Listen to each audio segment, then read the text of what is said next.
Days after back-to-back attacks on the Enforcement Directorate team in West Bengal, Republic has now accessed details of the Enforcement Directorate's complaint that has been filed in the matter. Enforcement Directorate complaint mentioned that Bengal police have registered an FIR in the matter. However, all charges that have been mentioned are completely bailable and non-scheduled offences. So is the Bengal police trying to water down the charges in the case? Ladies and gentlemen, when the incident took place on the 5th, that very evening we are given to understand that the Enforcement Directorate had sought a copy of the FIR. This was the FIR that was registered against the ED officers. But that copy was not even given.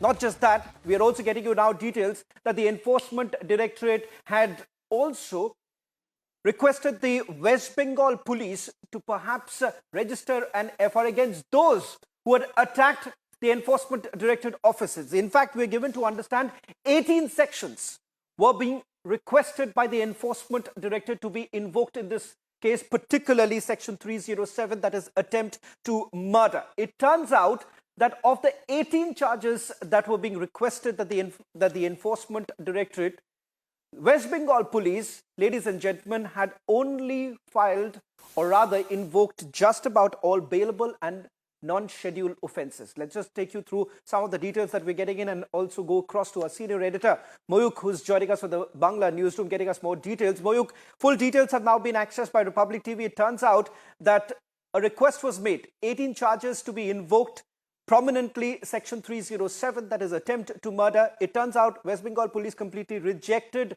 that request and they only registered an FIR, that too with all bailable and non-scheduled offences. Absolutely, Shravan. I have the exclusive information where ED had requested the sections also in their complaint copy. Officially, the complaint copy ED had registered a specific IPC sections that is 307, 333. 333 is actually stopping a public servant from performing his duty. 326, that is causing grievous injury to a public servant on duty.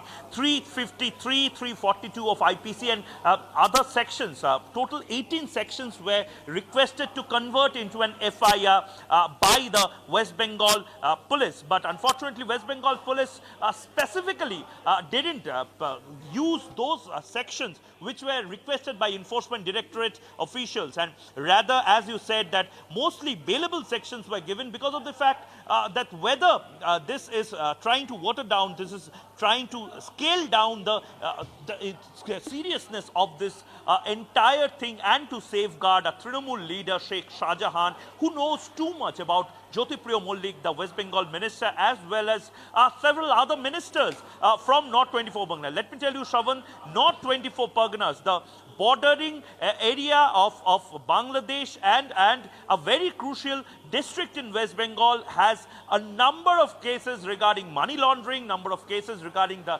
immigration problem, and more specifically, one of the most vital cross the border checkpost, that is Petropol border, is in this district. So basically, Sheikh Shah Jahan, who has time and again been accused of several charges of Rohingya patronizing, of infiltration and all, is West Bengal police trying to shield, trying to protect this Sheikh Shah Jahan and give all the bailable sections and getting cognizance of the sections, 18 sections requested by Enforcement Directorate. Shravan.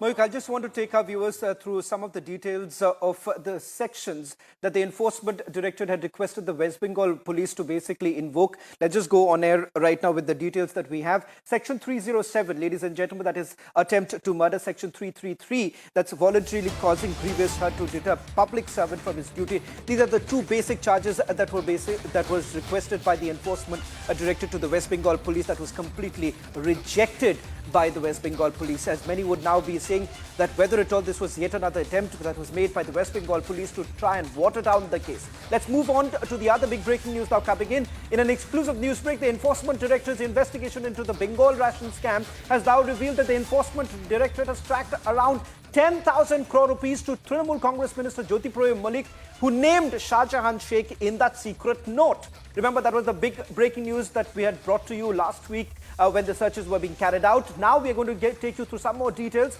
9,000 to 10,000 crore rupees were converted to foreign currency through bogus documents. Not just that. It turns out that cash was being deposited in FFMC accounts and thereafter it was being transferred. We are being told that this was being converted into foreign currencies. So much so there is a transaction that has taken place between Bangladesh and Dubai. Ladies and gentlemen, also Enforcement Directorate suspects that this is not perhaps the proceeds of crime generated from only the ration scam. There could be something more to it, because the figure that we are bringing to you tonight, 10,000 crore rupees, is that only from one scam, or is there something more that what meets the eye at this point in time? And that's the reason why I'll go back to my colleague Moyuk, who's getting us more details. Moyuk, this is bizarre. One, you have FMC accounts that were created, cash that was being deposited. In fact, I'm being told 90 Forex. Let's put out that big breaking news also now coming in. 90 Forex companies were incorporated, that too at the instruction of Shankar Adya. These companies were largely being used for the foreign currencies that were being used or being converted. That's the big breaking news now coming in. Also on our screens, let's put out 90 Forex companies situated at the Indo-Bangladesh border being used for perhaps laundering the money. Yes, Shravan. As we were telling the viewers about this bizarre amount that is slowly becoming a reality. 20,000 crore scam in West Bengal, and out of it, I'm just breaking it down. The ED Enforcement Directorate in West Bengal probing this entire ration scam. They are actually speculating that 10,000 crores have been already siphoned off by Jyoti Priya Mallick. Jyoti Priya Mallick is the Trinamool minister, the food minister of West Bengal, currently in jail, and his partner in crime was Sheikh Shah Jahan. And this might be the reason why West Bengal ministers, some of the sections of Trinamool Congress, as well as the Bengal police is trying to shield Sheikh Shah Jahan. 10,000 crore rupees were siphoned off. And another person, if you remember, Shravan, Shankar Adya. This Shankar Adya used to run the Forex companies. So it is presumed that this Forex companies, 90 Forex companies that were being incorporated under the instructions of Shankar Adya, they used to siphon off money, and 2,000 crore rupees were transferred to Dubai through Bangladesh, and you can find the dots, you can connect the dots, Shravan. Bangladesh, the money which is transferred to Bangladesh via Forex companies situated in North 24 Parganas, operated and run by Shankar Adya, who is aide of Jyoti Priya Mallick, and Jyoti Priya Mallick, whose second in command was Sheikh Shah Jahan. All these are interconnected, but the main point is whether these people will be booked, whether these people will be in jail, and who's the mastermind behind this entire 20,000 crore scam.